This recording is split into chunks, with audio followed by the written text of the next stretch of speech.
Hello, we're going to look at the last part in 2.1, which is graphing absolute value inequalities. These problems you graph the same way that we did the absolute value functions, and the only difference is when you graph the line, you must remember that the solid lines are for when you have the less than or equal to or greater than or equal to symbols, and you get dotted lines when you have a less than or greater than symbol. Recall that and then you have to shade when you have inequalities. So we're going to look at a couple of examples that are very similar to some in your homework. Number one, graph and shade the solution region.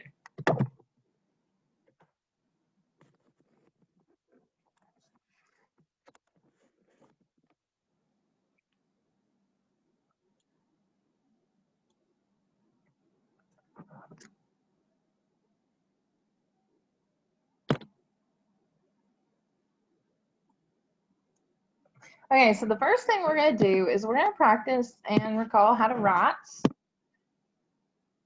the absolute value function as a piecewise. Then we're going to graph it from that point. Later on in the next couple of sections, we're going to look at how to graph absolute value in vertex form, which I think you will like a lot better. But you need to know both ways for future mathematics courses. Okay, so the first thing, remember, let's recall that you have to find your starting point or turning point value.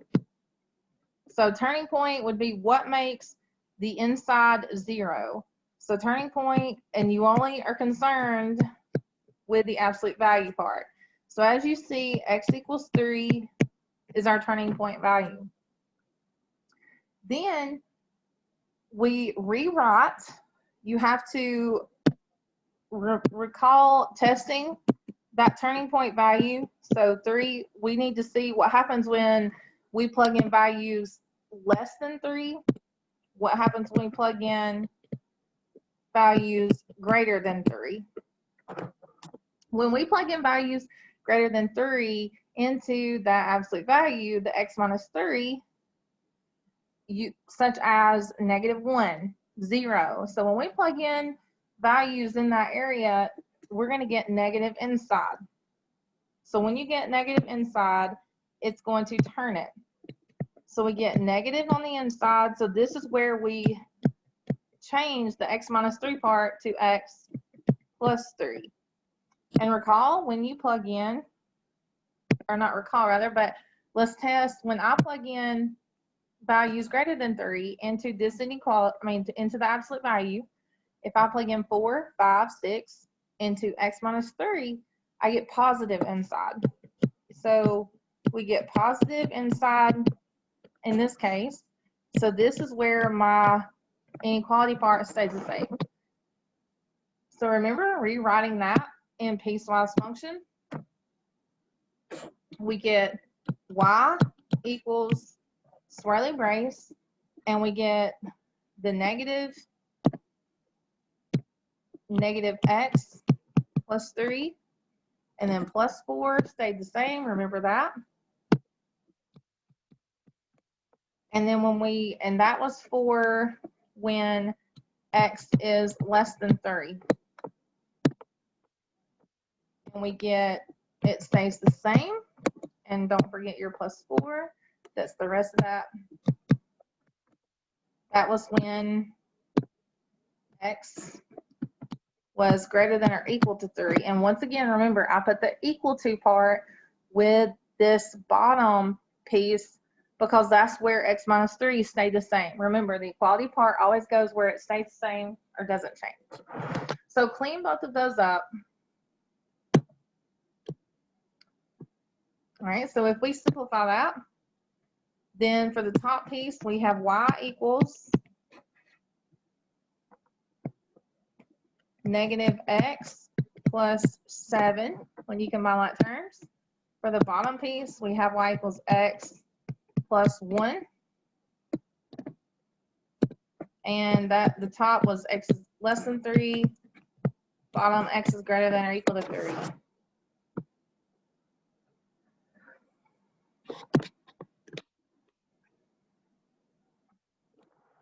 All right, let's go back. This was we had in the top piece, y is less than or equal to. So we can just bring that symbol down.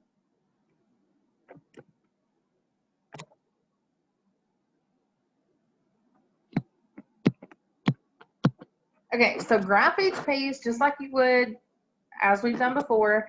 For the negative x plus 7, or both pieces, our starting point is 3. So starting point is going to be here. And for the top piece in purple, if we plug in 3, that'll give us negative 3 plus 7, which will be 4. So our starting point is going to be 3, 4. And that would be an open hole, but the other piece should actually fill in that hole. So 3, 4, here. Another piece is going to fill it in, so that's why I went ahead and just put a closing hole. And notice when we do the bottom piece in blue, and when you plug in 3 into that bottom piece, 3 plus 1 gives you 4. And so notice that that starting point is the same. But going back to the top graph in purple, your slope is negative 1. Slope for the bottom graph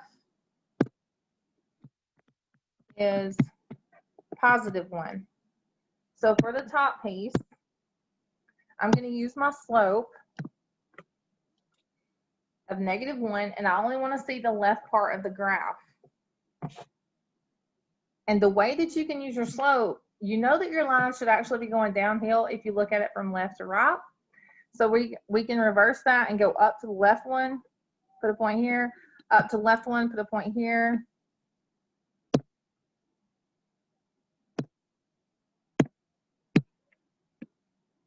Make that a little bit better.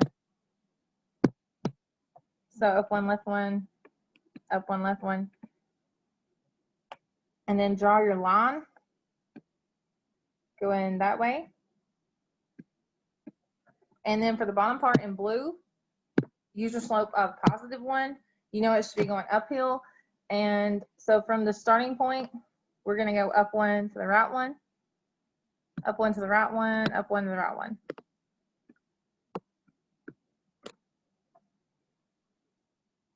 Now, I went ahead, this entire, both pieces, like the overall piece should be solid. And once again, the reason is the less than or equal to is a solid line. If not, the entire graph would be dotted. Now, we have to figure out where we are shading. And so how we do that, we're going to test some points to shade. So test some points to shade. And all you do is you pick 2 points that are above, below. Notice that for this region, notice that my origin is 1 point down below. So I'm going to pick 0, 0. I always pick the origin if I can. To me, that's one of the easiest points to plug in.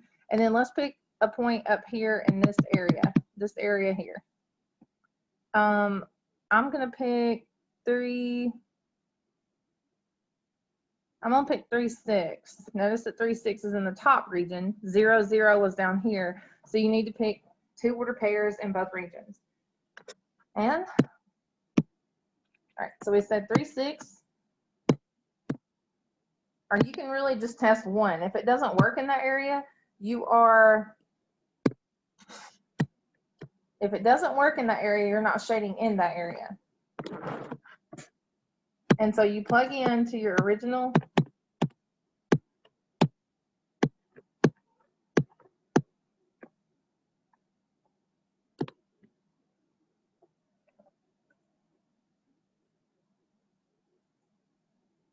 All right, let's plug into the original equation here. So if I plug in 0, 0 into the y is less than or equal to 0 minus 3 plus 4. Let's see if I get a true statement.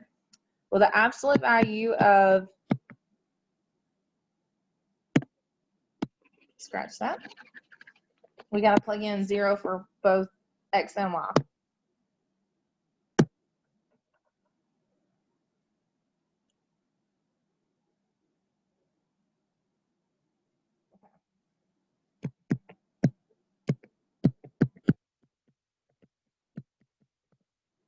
Okay, this is our original equation, or inequality.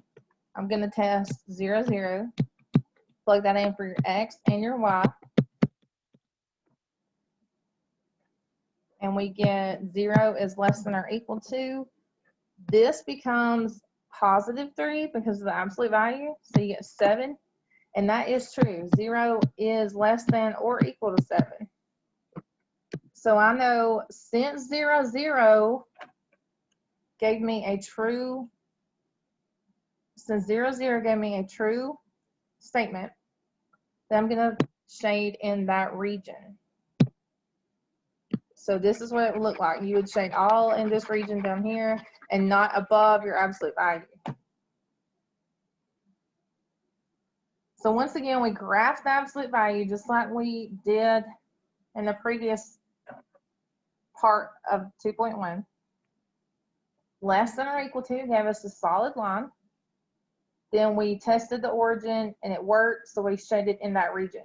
Notice that this graph would keep going up and to the left forever. It would keep going up and to the right forever, and we don't shade in that area. All right, let's look at number 2.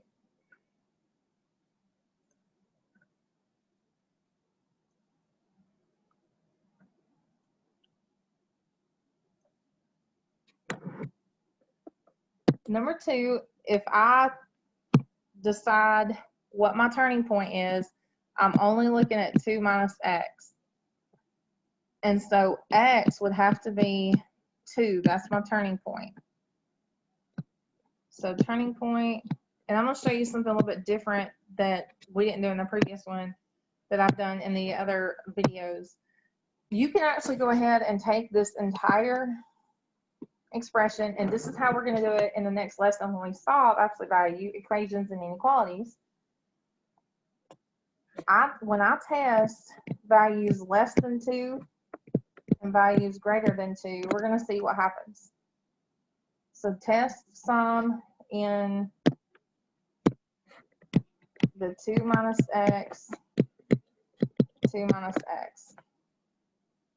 On the left side, if I plug in numbers less than 2, for example, let's plug in 0, then notice you get positive insides. So in this case, your absolute value part is going to stay the same. So this is what I'm saying we didn't do in the previous problem. You can go ahead and write your entire equation that you have. 4 minus 2 times the absolute value of 2 minus x. It stayed the same here. And just to double check, in this part, when you plug in numbers higher than 2, such as 4, then notice that you get negative insides.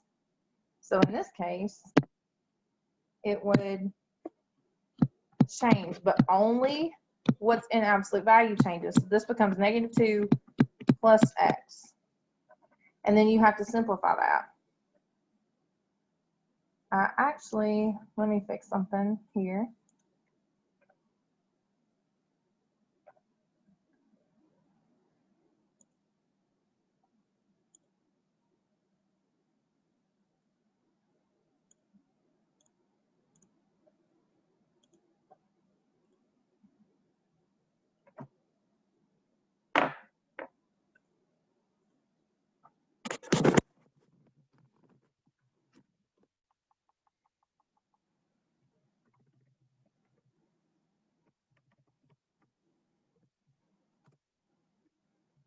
We are going to put in an inequality.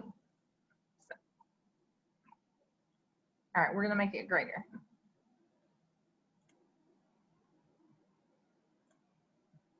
Okay. All right, everything else is still the same. All right, let's go through and clean up.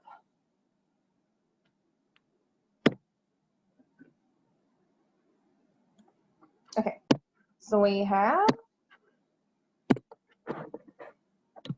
y is greater than.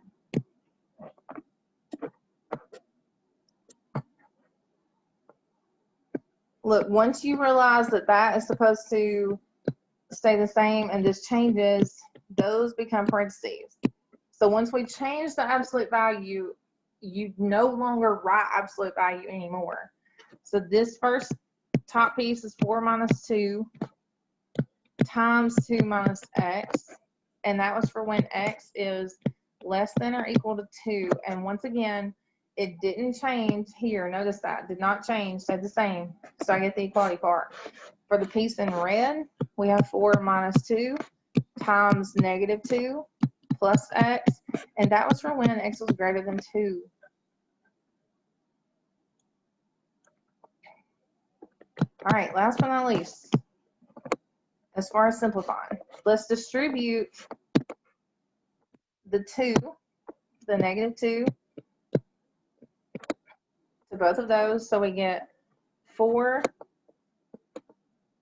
minus 4 plus 2x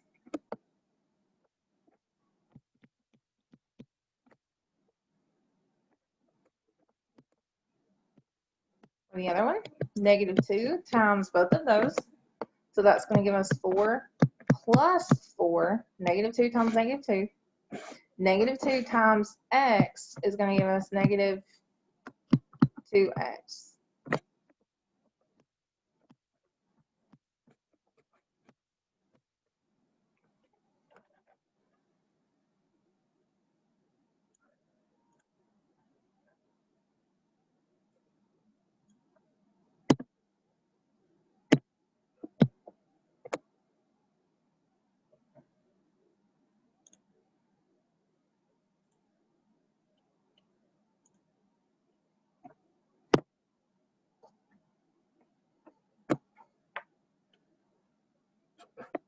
So sorry, negative 2 times negative 2, and then we're going to get minus 2x.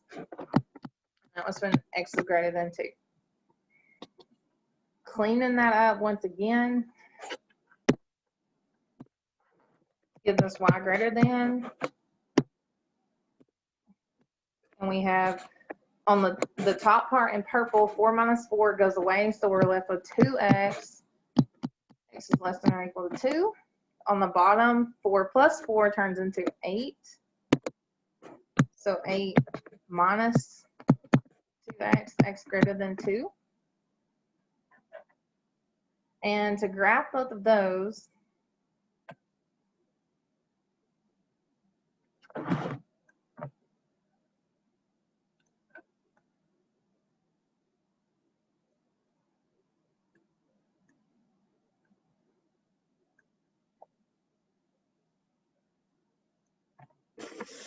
all right, for the top part in purple,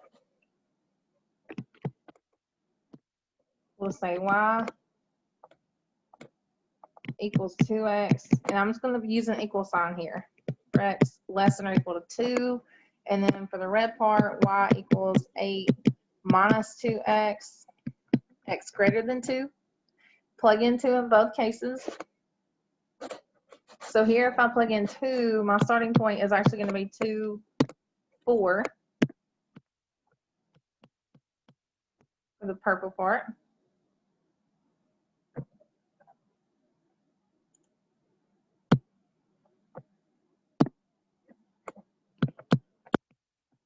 That's where I start. And my slope is 2, the number in front of x.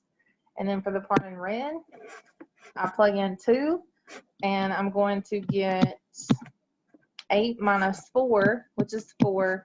So that's where I start here. My slope is, be very careful here, your slope is actually negative 2. It's the number in front of x. It's not always the beginning number of a slope-intercept form equation. Okay, so let's start graphing. Now, you need to be very mindful you have a greater than symbol. So greater than, this actually should be dotted. It's going to be dotted completely, all parts. So let's graph it and see what it looks like. It should form a V. They should share the point. They should both share the starting point. And look, they do. They're both 2, 4. Even though one is closed and the other one's open, it will actually get filled in by both. So here we go for the purple. 2, 4 is here. So we're going to start there. And then we're going to use our slope of +2. But you only want to see the left side. So in order to do that, we're actually going to go down 2 and to the left, down 2 and to the left 1, rise over run. And remember, it's a dotted.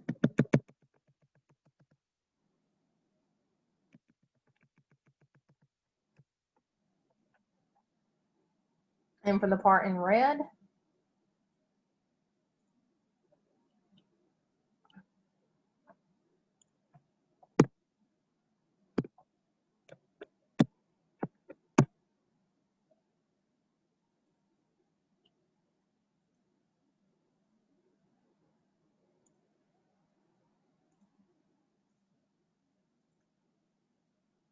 all right, let me clean that up for you a little bit.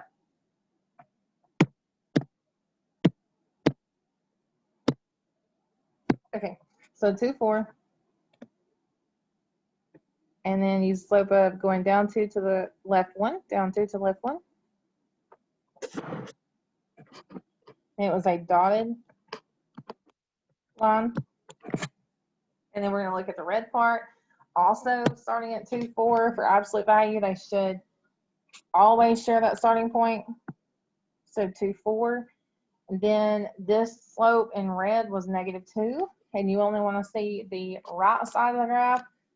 So we're going to go down 2 into the right one to give us a negative slope. Down 2 to the right. And that part should also be dotted. Now, in order to figure out where to shade, let's test an ordered pair.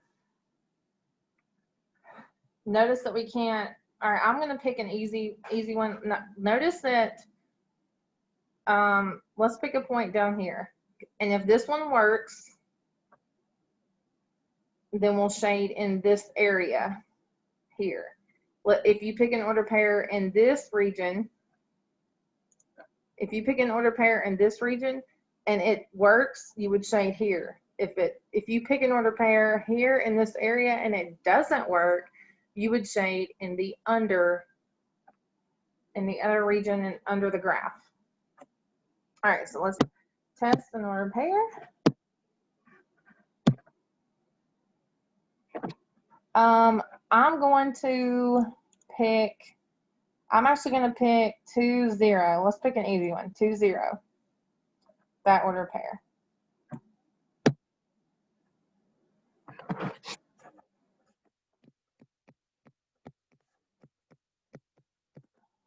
And let's plug into, you have to plug into your original problem, which was y greater than 4 minus 2 times 2 minus x. That's what we have to plug into. And let's plug in 0 for y. I'm going to plug in 2 for x. And let's see what we get. 0 greater than 4 minus 2 times 0, which will give me 0. So they're saying 0 greater than 4. And that is not true. Notice that 0, that the ordered pair we tested was here. And we got a false statement.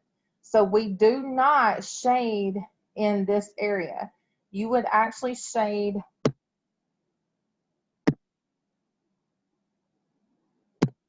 everywhere, meaning that any ordered pair in this region above your graph will work as long as you stay above that area. once again, we tested an ordered pair. We tested an ordered pair here, and it did not work, so we do not shade in this area.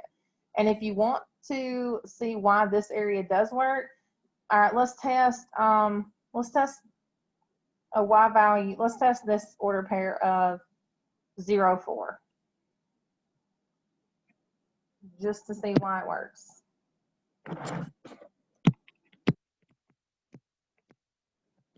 Why you shaded the orange area. All right, let's pick 4, excuse me, 0, 4 rather.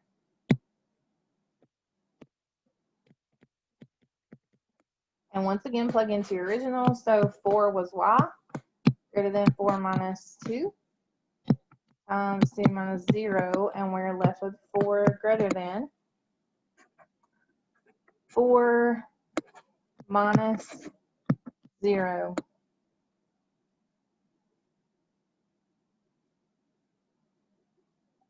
I'm sorry.